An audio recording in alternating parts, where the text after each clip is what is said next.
Hi guys, welcome back to my channel, Awaken. Welcome if you're new. I'm Emma and I make videos on intentional living, minimalism and life organisation and planning. In today's video, I'll be sharing with you my new personal budgeting method in preparation for my first cash envelope stuffing, which will be shown in the next video. So if you're new to budgeting or cash envelope stuffing, or your current money management methods just aren't working out for you and you're looking for alternatives, this could be helpful to you. So from my journal, I've taken a monthly planner template to show you. This isn't used entirely for financial planning, it's literally a calendar of key events or appointments taking place during the month. So I've already prepared December's earlier. And I have this out whilst budgeting to remind me of what things I have going on so that I can consider them basically when I am actually budgeting.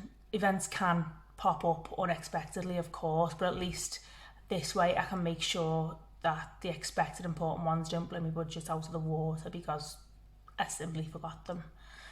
And I also want to be able to enjoy them guilt and worry free as well. So things like visiting a Christmas market with my girls this week, a day out with friends and their kids, Bella's, who's my youngest daughter, a Christmas fair, important things I want to fully enjoy and be prepared for. My puppy Benny's getting groomed tomorrow, so I have noted that. And yes, if you can't see already, I have 3 close family members' birthdays right on top of Christmas. My dad's on the 9th, my brother's on the 13th and my sister's on the 31st. Now, there's no excuse for forgetting them or saying things like, oh, I can't afford to buy a gift or go out to celebrate, because I've known about them since forever. They're the same date every year, as is Christmas. I just need to get better at planning and budgeting for these things in advance, which is what I fully intend to do via the cash envelope stuffing. So I have sections for monthly goals and to-dos, not all budget or finance related, just the one, no extra Christmas presents, you know, the last minute stocking fillers you rush out for on Christmas Eve, no more of them. Okay, so with a good idea of what's happening in December so far, I can begin to fill out my budget sheet. So, month is December. And then income. I made £70 at a car boot sale on the 10th of November. I've done 4 others this year on the back of some extreme decluttering and a journey towards a minimalist lifestyle, and I reckon I have just one more to do because I now consider myself to be a minimalist. Anyway, from the 4 other car boot sales, I've made £420 and I've used all of this money to buy some Christmas presents. Not all of them, but definitely this money has helped. As well as the £70, I have an income fixed every month of £3,100. This is from my salary. I'm just going to call it fixed. This is from my salary and child maintenance for my 2 girls from their dad, and both are paid on the 28th of each month. So the total income for December is £3,170. This is to cover expenses between this week and Monday the 3rd of January, as I like to budget for whole weeks, if that makes sense. So this month I'm budgeting for 5 full weeks. From this month's income, straight away I need to set aside money for fixed expenses, which are paid via direct debit. I have 10 of these and I've already listed them because they stay the same every month.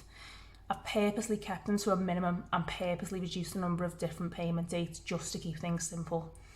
I have 7 debits on the 1st of the month, and these are rent at £725, council tax £110, water £55. Now this is on a meter but based on my average consumption.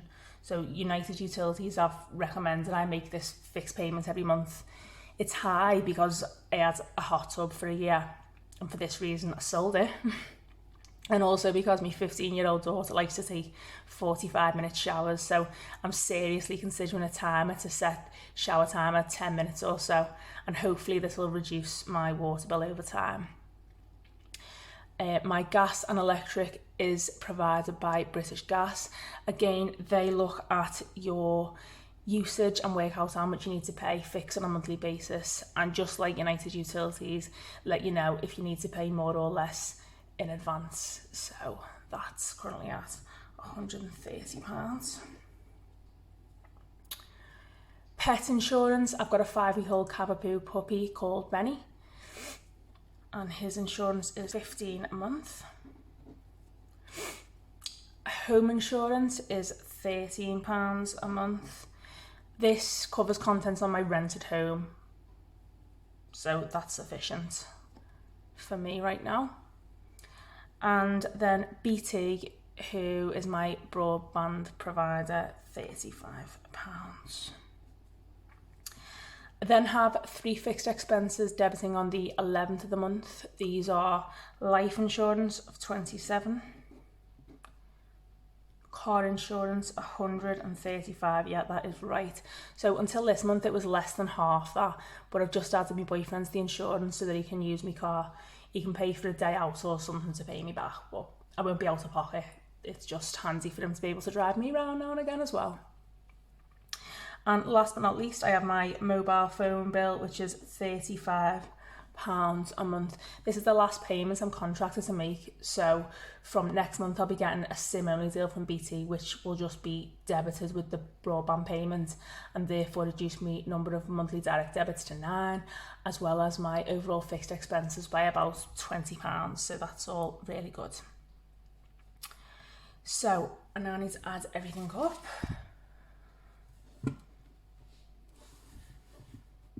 Just so you can see.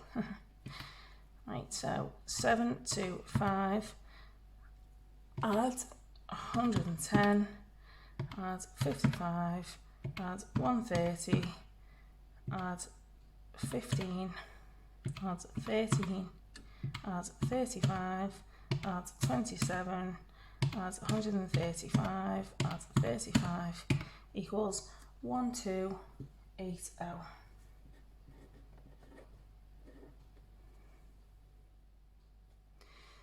So total of 1280 for fixed expenses from my income of 3170 minus the 1280. I am left with 1890.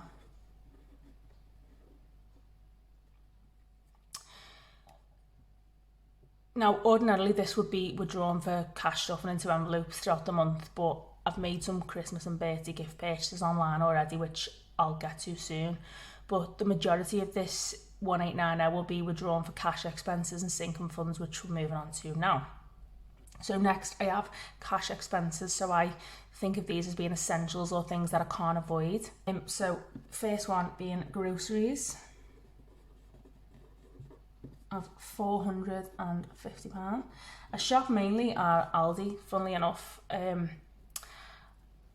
I get my petrol from there, but I find that Morrison's is, although it's my local supermarket, really expensive. Yeah, I just stick with Aldi. And for anything else that I need branded, like, I don't know, tomato ketchup or certain tinned foods, certain toiletries, I like Home Bargains. I only shop at my local Morrison's in emergency situations, really, because I find I spend a lot on me everyday essentials, and they're a lot more than I do in Aldi and Home Bargains. So my next cash expense is diesel. It's £260 a month. Yes, that's right. So as I said before, I use Morrison's to fuel my car. Morrison's petrol station, one's just opened down the road. I do find that to be the cheapest place to get me fuel, but prices have rocketed in months. This amount will cover my 35-mile round trip to work, school runs and days out at the weekend. I don't like to set aside too little for diesel, for getting out and about, because I don't want to feel limited. I like freedom of getting in the car and going for a drive. So yeah, 260 will be enough for that. Eating out, the next expense. And I'm allocating £80 for that. Now, as I said, that this was high, but on average I've been spending double that without even realising it. I've checked through my bank statements, so there's the proof. It's just so convenient when you're out to say, let's grab a McDonald's or to visit a coffee shop with a friend for breakfast, Friday and Saturday night takeaways, and it's just not worth it.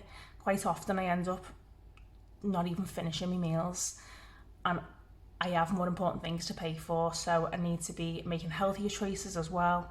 I am cutting back, not to nothing clearly, but just cutting back. Next expenditure is school, £50. So this covers my oldest daughter's school bus ticket and some snack money, because both of my daughters take back lunches to school and I take my youngest daughter to school myself in the car. Next, pocket money, £50. So this is for those times when the kids say, can I have some money to go to the shop, or my mates are going to the cinema, can I go with them? For now I'll keep hold of it, but I've just opened a bank account for my oldest daughter, so going forward I'll transfer a fixed amount to her for her to manage herself each month. That way she can learn some budgeting and money management lessons early on. Next expense is car cleaning, and I've put £30. It's £15 a ballet and I get 2 a month. We go on loads of muddy walks, trips to the beach, and now we have a dog. I just don't have the time to do it myself. And windows, £10. I have some hard to reach windows, so it's not really safe for me to do this myself, and again, I just don't have the time, so I can accept that expense. So let's add all of these up. 450, add 260, add 80, add 50, add 50, add 30, add 10, equals 930. So for cash expenses, 930, and from what I had left over above, 1890, take away 930 equals 960 left over.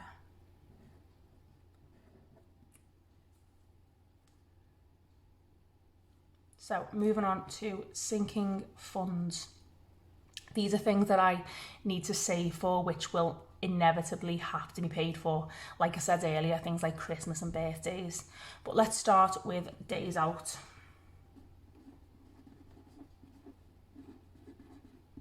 £100.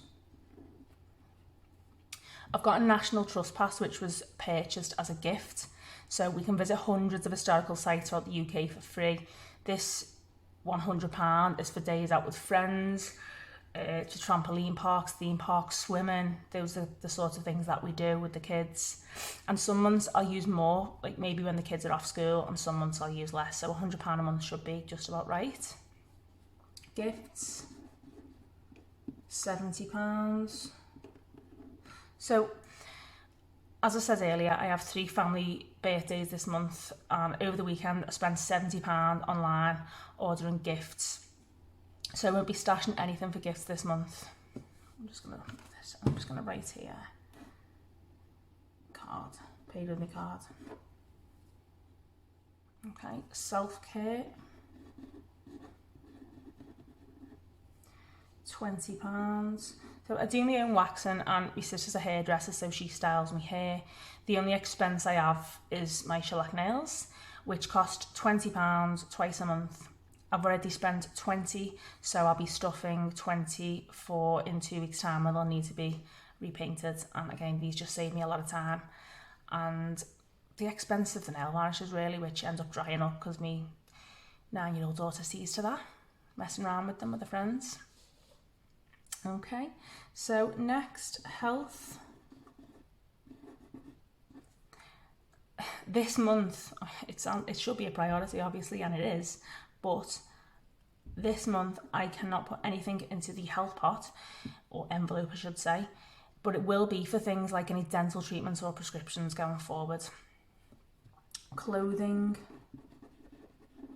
£115. It's Christmas, so I'll be getting the kids some new PJs and an outfit. Benny, my puppy, £35. He's insured, but if he does get sick, I'll need to pay a small excess, and I'll also need to pay for vaccinations and some other routine treatments, as well as grooming. As I say, he's getting groomed tomorrow. Holiday. I can't afford to put anything on holiday this month. I don't have one planned, but I would like to save what I can and then look out for a good deal, as I haven't been on holiday for 2 years now due to COVID. Christmas. So £580 has already been spent on my card. As I said earlier, I've used some money from, well, all of the money raised from car boot sales towards Christmas, but to cover the cost of all presents and decorations, etc., I've had to take money from this month's budget and spend £580 online over the weekend. By this time next year though, I'll have been stuffing cash in envelopes all year and won't have such a big expense all at once. Miscellaneous, speaks for itself, £20. An emergency fund, I'm not putting anything in this month. However, this time next year, I plan to have at least £1,000 in an emergency fund strictly for emergencies. So for example, an essential appliance breaks down, or I need a new car part and I don't have the available cash, just stops me getting into any debt, borrow money off friends and family, things like that. Okay, so if we add all of these up, 100, I'm not going to add in the what I've, yeah I am, I'm going to add the money I spent on the card.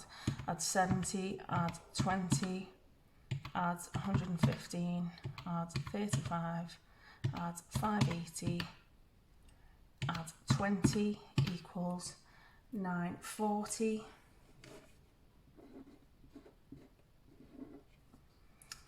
I had 960 before. I'm not going to do this on the calculator, but I've obviously got £20 left over.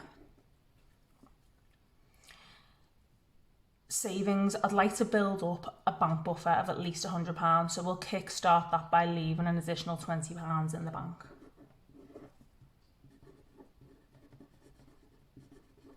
Bank buffer.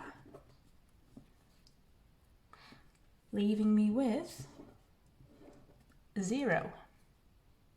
Okay. Now, if I add up all of my cash expenses and all of my sinking funds, minus the money I've spent on my card for gifts and for Christmas, I'll need to withdraw £1,220 during the course of the next month, which is 5 whole weeks, as I said before. Now, I don't want to withdraw and hold all of that in the house, so I'm going to split it up. In week 1, I'm going to withdraw £540 for 1 week's grocery shopping of £100, 1 week's diesel, which will fill the tank, eating out £20, school £10, and pocket money £10, as well as the rest of my cash expenses and sinking funds. So again, I won't do the calculation, but I know that works out to be £540. I'll then withdraw £170 a week for the following 4 weeks. The £170 will be split: grocery shopping £80, diesel £50, eating out £20, school money £10, and pocket money £10. These 5 amounts here for each week of cash stuffing add up to £1,220. So guys, if you'd like to see my first cash envelope stuffing of £540, click on the link to my next video. Hopefully you found this one helpful.